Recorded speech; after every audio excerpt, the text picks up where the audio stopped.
So in this segment, I guess in this series we're going to be talking about different aspects of the Brexit deal that the UK and EU agreed, and talking about some of the issues that have come from it. Fishing is one I'm going to be looking at soon. I found an article on that which is quite interesting, but I need more details. But this one seems a bit more straightforward. So UK sausage makers face UK sausage makers face EU export ban. Raw sausages and other mincemeats can no longer be exported to the EU from the 1st of January, according to new rules. The guidance is part of the post-Brexit trade agreement between the UK and the EU last week. Meat industry bodies attended a conference call with ministers on Tuesday to seek clarification on the issue. The British Meat Processors Association said it was one of the several issues causing concern. So, new EU rules on exports dictate that from the 1st of January, the following animal products cannot be exported into the EU. So, chilled minced red meat, chilled meat preparations, for example, raw sausages, minced meat poultry and ratite or game bird mechanically separated meat. And I warn you now, I've googled what this thing is, and it's pretty scary. Yeah, so sorry you had to see that. It scared me as well. So, raw milk from cows infected with bovine tuberculosis, ungraded eggs, composite products containing dairy products made from unpasteurized milk, for example, a ready meal topped with unpasteurized cheese. And so I can't tell you what this is worth to the economy because I don't know. But what I can tell you is this is going to impact jobs because if the UK loses the EU as an export market, what that means is that those people who were manufacturing these products and some of these products are obviously going to the EU. They've lost customers because these products cannot be sold into the EU as of yet. They are looking at certifications, which we're going to be talking about in a minute. But what we can tell is for now, until that happens, these these businesses are going to lose out on money. And what that means is jobs on the line, especially in times that which are as uncertain because of the pandemic. So, however, these rules do not affect exports of raw mincemeats to Northern Ireland, which makes sense, I suppose. So, the British Meat Processors Association, the BMPA, Chief Executive Nick Allen said this was just one of the issues that was causing us some concern, but I guess towards the end we sort of knew that wasn't going to come through in the negotiations the way they were going.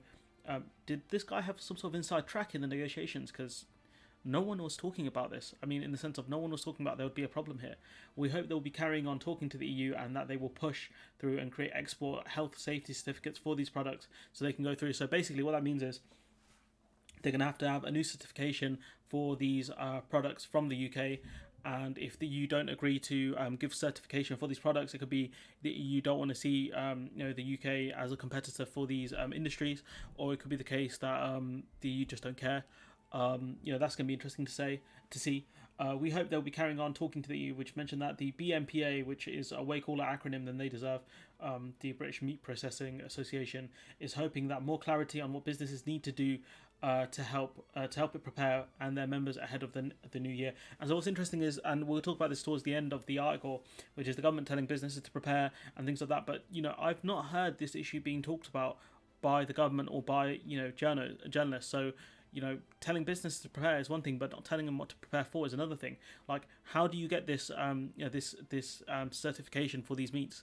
Is that going to be available? Is that a thing that they can do? Mr. Allen added the call was also to decide the wording of the new export health certificates. That wording tells us what we need to comply with, and we hope we are not going to hear that there are things we are not expecting to hear on there. I expect, for the ones that have, the products that are made in the EU, which are the same as the UK, I expect the certificates to be the same. The standards to be the same. But I'd assume some of these products may not be widely available in the EU, hence why this needs separate certifications.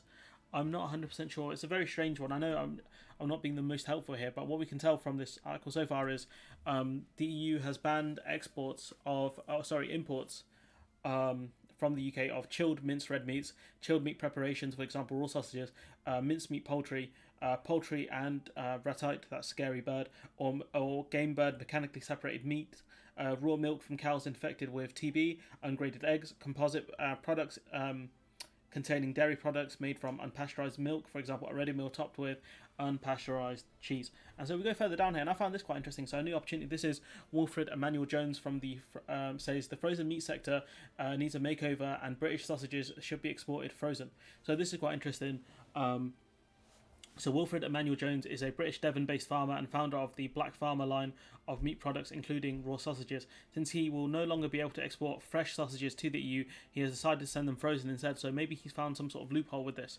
It makes sense doing them frozen in the sense of they'll be the shelf life will be a lot better. It does mean that the vans will have to be refrigerated and things like that. But it's quite interesting. Since he will no longer be able to export fresh sausages to the EU, he has decided to send them frozen instead. There's a really big opportunity to do premium frozen sausages for the continent. He explained. One problem we have with sausages is that in this country, at least, he's talking about the UK, anything frozen is seen as down market, not premium product. He's right. At least I agree with him. If you think that frozen stuff is still premium or isn't down market, then let me know in the comments below. UK is not the only country in Europe. Is the only country in Europe that makes and exports raw sausages. Other countries as well as the US all produce pre-cooked sausages, as they have a longer shelf life than raw ones, said Mr. Jones. But rather than give up on British traditions and make pre-cooked sausages, he thinks that sausage makers need to bring in freezing equipment. But the question I'd ask Mr. Jones: how much is that freezing equipment, and how much extra are your costs going to go up? Because instead of selling them raw, you're selling them frozen. That's the question I'd ask Mr. Jones, and I think that's the question they should have asked him. I think we should have a British sausage market. So if you're going to be selling sausages to any part of the world, it's unique to any of the sausages around the world, he added. Who cares? Who actually cares? I can't imagine a guy in Asia being like, "Oh, these are British sausages. These are so good." It just don't make sense. A government spokeswoman. This is the kicker here, where the government have been very unhelpful. I think a government spokeswoman said, "We have agreed a deal based on friendly cooperation between sovereign equals, centered on free trade and inspired by our shared values and history. It takes the UK completely out of the EU's customs union and single market, which means businesses should continue their preparations for changes next year." The thing is, Mrs. Spokesperson, how do these businesses prepare when they haven't been told what if there's a chance for a new certification for their products, and they haven't been told what the changes are? How are they supposed to prepare for that?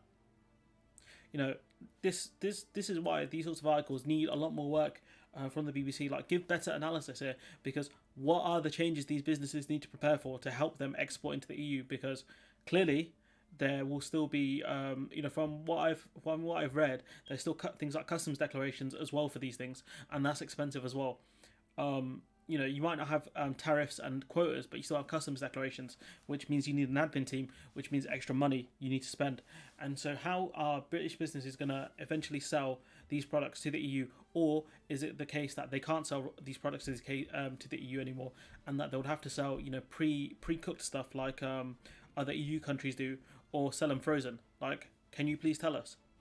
Because this government spokesperson is just going off the cut and paste. The cut and paste job. You could ask this question about loads of things, and they would have said, "We have a deal based on friendly cooperation between sovereign equals, centered on a free trade deal and inspired by our share, history, and values." And that's cut and paste, fam. So yeah, BBC, do better with this analysis. Specifically, you, Mary Ann Rooson, for this article. You could have done a lot better here. I feel. You could have done a lot more digging for things like the certifications and things like that. But overall, at least I've learned something from this article, and hopefully you have as well. I don't know what the future is for these raw meat producers, and I don't think, if you're listening to this, I don't think you do either, unless your name's Michelle Barnier or you have some sort of inside information. If you do, leave a comment and I'll email you if you leave me your email. But anyways, I'm going to leave it there. Let me know what you think in the comments below.